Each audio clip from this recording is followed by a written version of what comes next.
With more than 3 decades of supply chain and digital transformation experience at Procter & Gamble and General Electric, Mark Dorfmueller talks with TraceLink's Roddy Martin about the importance of operational resilience. Mark, welcome to our TraceLink Thought Leader series.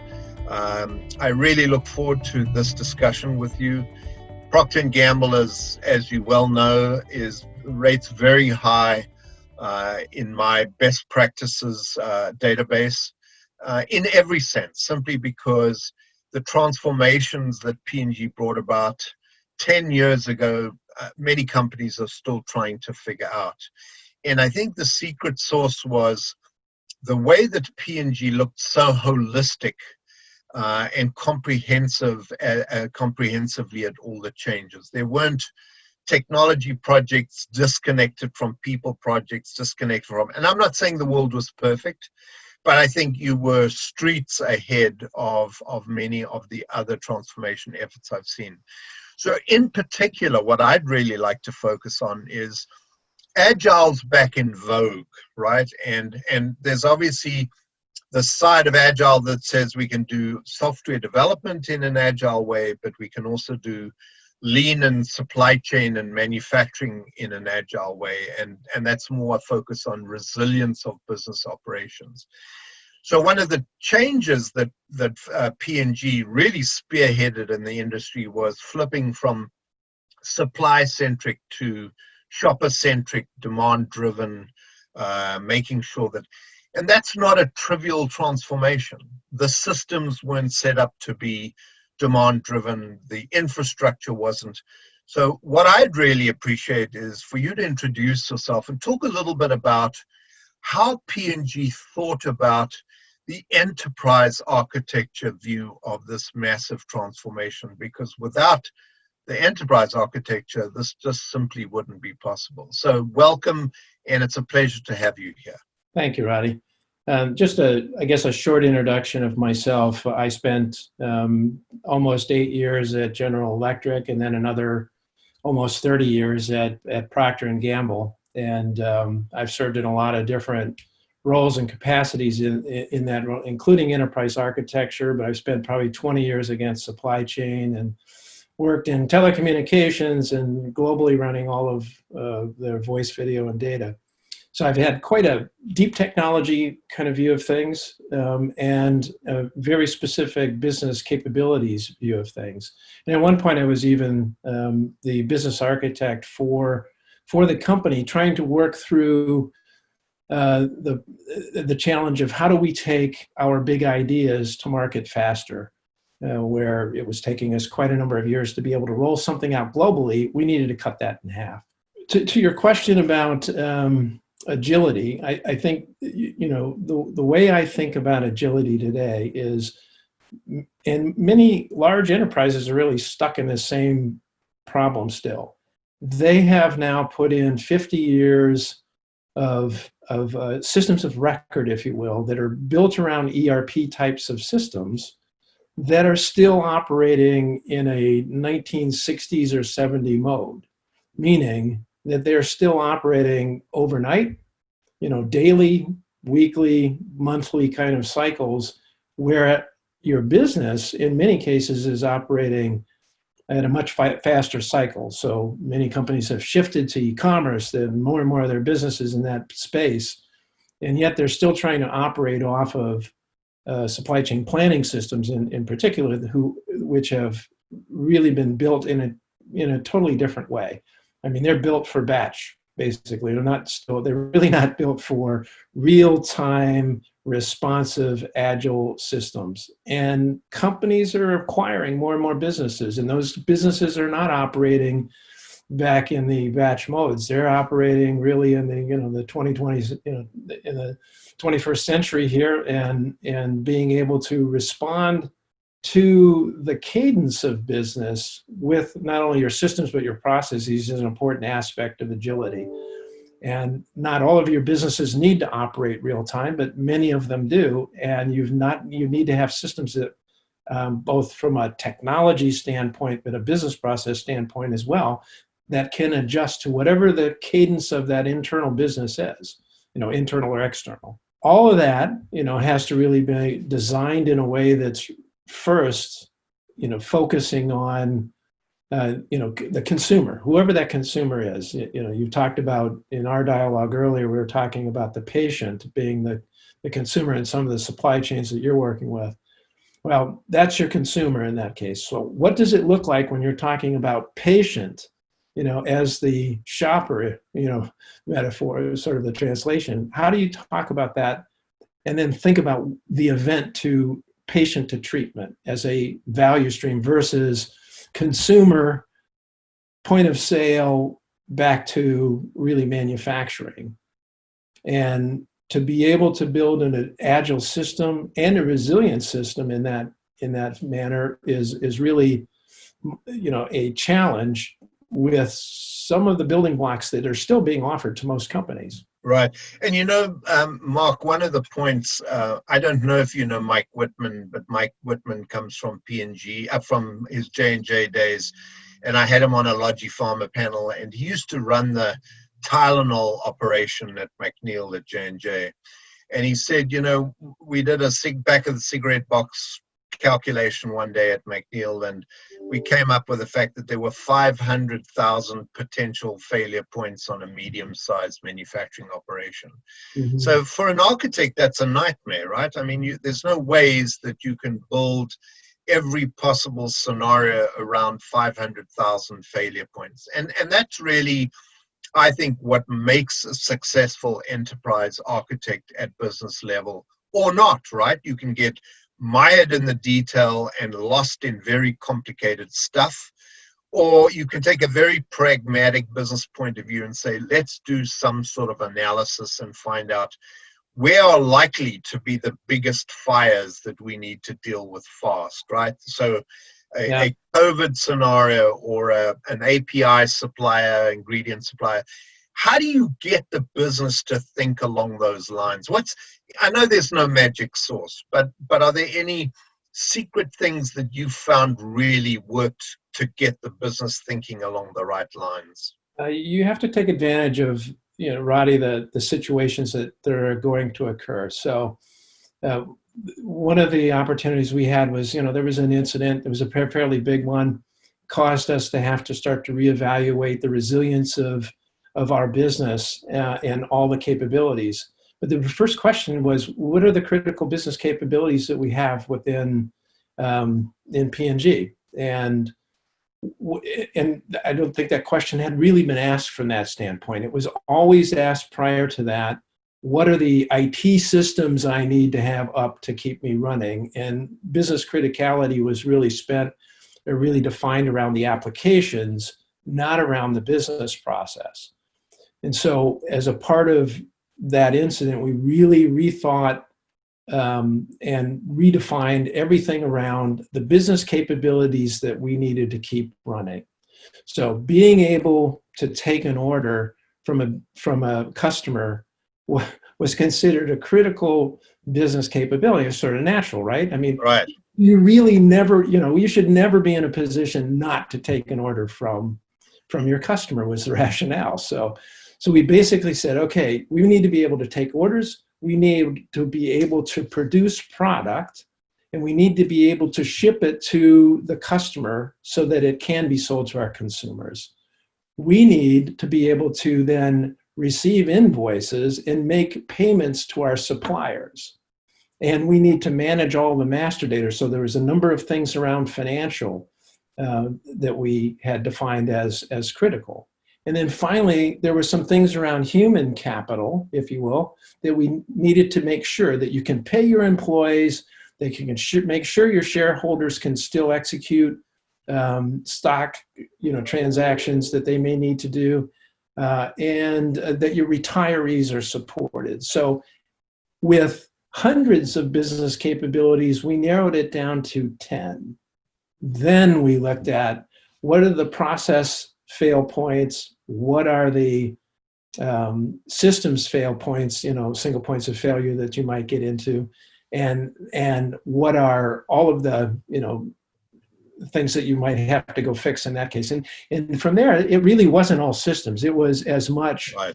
what's your supplier, what's your materials, do you have single points of failure there? Any one of those things out of those 10 capabilities would mean our business could not run. You know what I love about that is the simplicity of it, right? I mean, one of the challenges I found in my architecture role, and you and I have spoken about this quite a few times, and that is, I would have the board of directors say, Roddy, I want you to go and do your enterprise architecture stuff, but keep those people out of the room because they confuse us, right? And I think, unfortunately, I see too many cases where enterprise architecture has turned into a lab experiment, and there's realms and realms of documents and specifications, and the business says, look, just get on with it and make it work. And what struck me as you were telling the story is, hey, let's boil this. This business is not that difficult. Someone takes an order, someone makes a product, someone ships a product. Let's not overcomplicate it, because I'd rather us look at the business in a simple way and identify our risks, because we're more likely to see the risks than if we start breaking it down into 500,000 failure points, and it's just going to turn into something that kills itself under its own weight. So, and I think, so what role did, and I know this is an obvious question for you, but what role did the business play in that? Because I also think that sadly, IT runs off into a corner, and this is not an anti-IT discussion, but IT runs off into the corner and comes up with these big plans that confuse the business. What role did the business play in those discussions?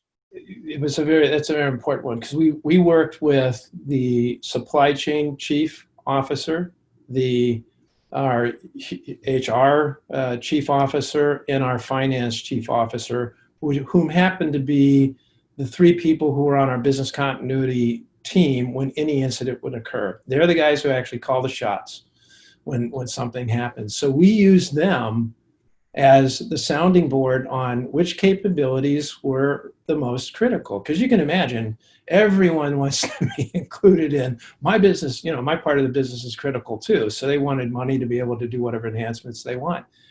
They were the ones who got to say, these are the capabilities we care about, and these are the then processes we want you to work on, and make sure that all the IT and the business process capability that, from a process standpoint, all of those single points of failure are really showing up. And so we identified in that scenario, it still ended up being quite a bit. I mean, there were over 300 points of failure that we had to deal with, and just on the IT side, and they had some things on the business process side that they had to also correct.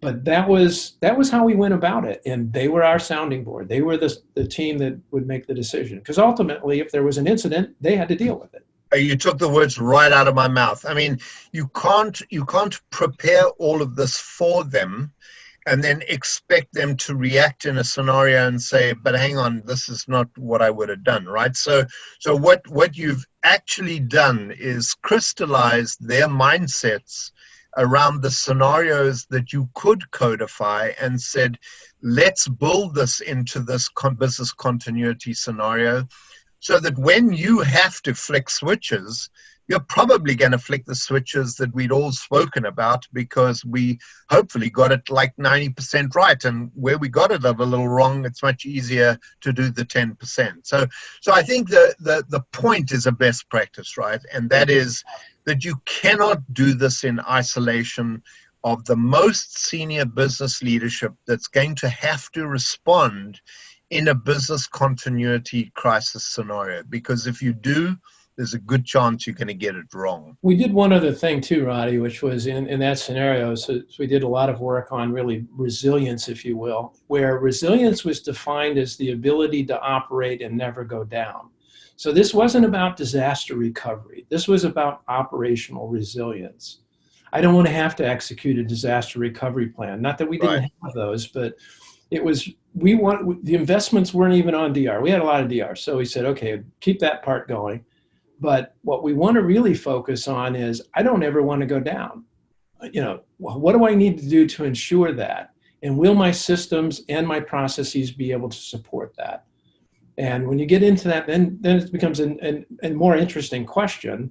and many of today's, I'll call it systems of record, really are not designed to be resilient. Right. So, Well, and I know it's an unfair question to you, and I'm not asking you to name companies, but I mean, do you see anything's really changed in the last 10 years in the, companies that you work for with C, etc.? Do you see anything changing? Because I seriously have not seen people stick their heads out and say, I got this, right? Why is it that I have to use P&G for 10 years as the only best practice example? You got to see other things happening. Do you or don't you?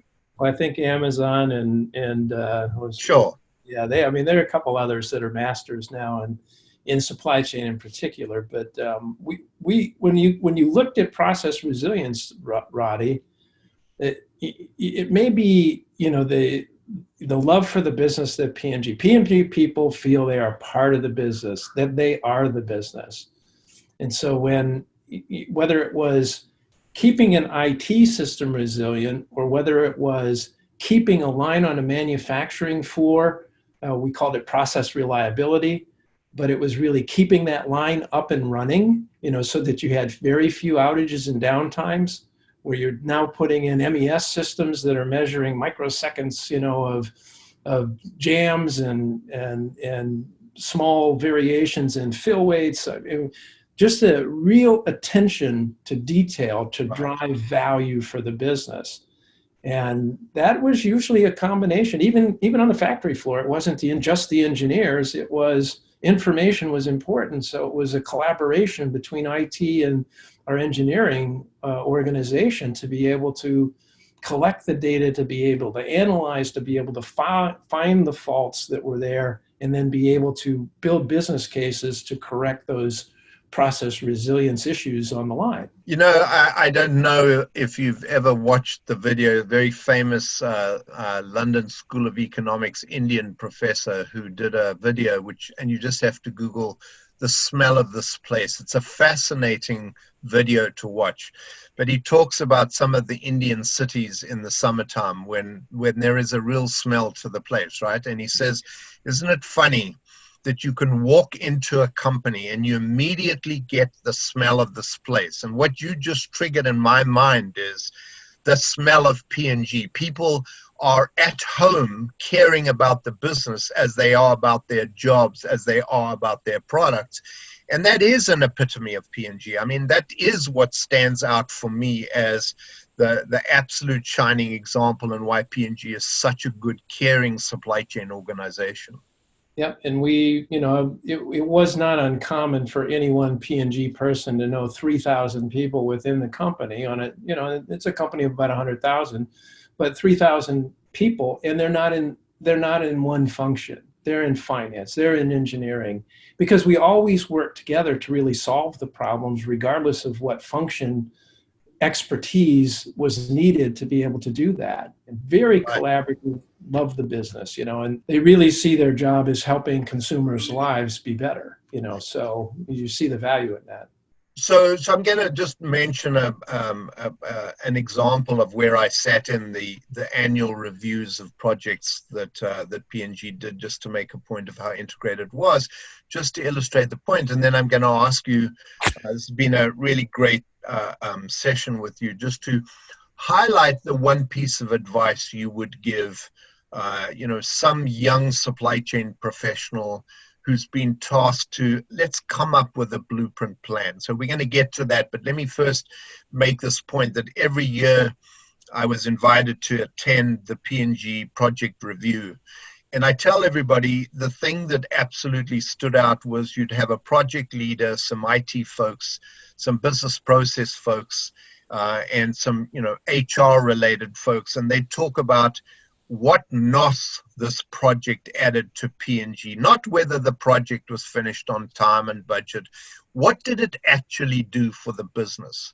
So and that's an absolute deal breaker in some companies, because IT projects are somewhere over there and people projects are somewhere over here, and there's process changes, but they don't seem to be bring it together. So, I mean, what comment would you make along those lines? And then secondly, go straight into what's the one piece of nugget advice you would say to somebody on how to think about, I got to build agility. Here's how you need to think about the journey that you're going to take, because this is not possible to do overnight. For the younger person coming into this, I think one of the things that I would really want them to understand is focus on the business capabilities that your company has. And I don't mean that in a general sense. I mean, if you don't know what those capabilities are and what those value streams really look like and who's running each one of those processes and how they're connected, you've got some work to do. Right. So for example, and I'm sorry to interrupt you. So for example, launching a new product or acquiring a new product in another geography. Those are examples of capabilities, right? Those are capabilities, but they're just they're one. Tip of the iceberg, right? They're tip of the iceberg. So, in the work that I did on trying to take big ideas to market, the company knew, everybody knew, you need marketing, you need brand, you need product support, the innovation, R&D layers and product supply, and then the customer. They knew it at that level. And down deeper, each one knew their piece of the work that would take them, that idea and get it out to the market. But nobody had actually taken the time to map out and understand what are the capabilities end to end from the idea generation all the way out to the customer. And, what does that take? What does that look like? And then where are the problems in there that are really causing us to take so long to get our big ideas out in the market? You need to have that big view so that you can focus in on the few things.